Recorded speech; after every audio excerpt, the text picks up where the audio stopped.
Yeah, hi peeps, it's Tersse back on the old squat box again, and this is about the fiscal cliff, or the fiscal curb, or the fiscal slope, or, you know, I don't know, there's fucking about 300 fucking names for it out there. But, you know, America could really do something great here for its own economy. I mean, let's face it, you do really need to raise the tax rate on the rich, but I don't think raising it to, you know, just the 39.6%, I don't think that's enough. I mean, really what I'd be looking at is raising rich people's tax. You know, people who earn over, say, $300,000 a year, raise it to 45%.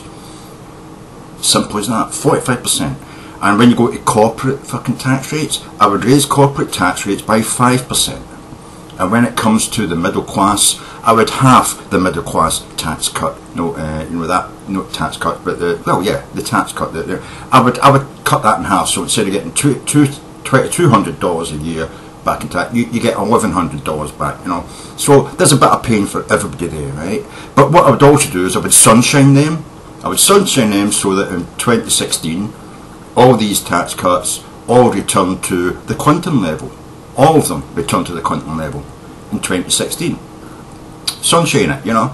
And then in 2016, you can have an election really based on whether the economy is doing well and whether the Democrats' ideas of, you know, fair tax, you know, on you know, the whole of the American economy worked or not. You'd have had 4 years of, you know, running the democratic sort of version of, you know, fairness in the tax code.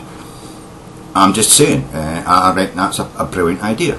I would also make sure that you still cut the $500 billion from the fucking military, and I would put in motion a review of the military that's to run from now to 2014, and in 2014 that panel will bring forward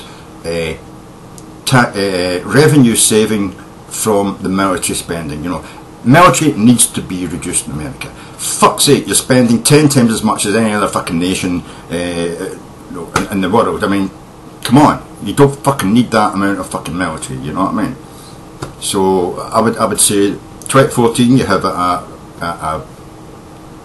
bill brought forward that's the result of a 2-year analysis of the American military, which its needs are, what you can cut, what you can reassign, and what you have to reinvest in, because the world's military sort of, you know, footing is changing. You don't need to have bombers carrying nuclear weapons or submarines with so many nuclear weapons and so many nuclear silos. You really need to have, I would say, a huge boost in the amount of diplomacy you're doing. So you need to, you know, hire diplomats. You need to know more about what's happening in other countries. You need to improve and increase the amount of spies. We may call them spies, but, you know, I would say intelligence workers working in foreign countries. So these are the things that you need to be spending money on, and not bombs and airplanes and fucking machine guns, you know. But that's just my view of things. What do you think? You know, what do you really think that America should be doing? By the way, I could go on and on and on in this video about what Britain's doing is completely fucktarded. I mean, they are squeezing every single fucking person, other than the rich, in fucking Britain. They are putting the squeeze on unemployed. They're putting the squeeze on the sick, the ill, the infirm, the old age pensioners.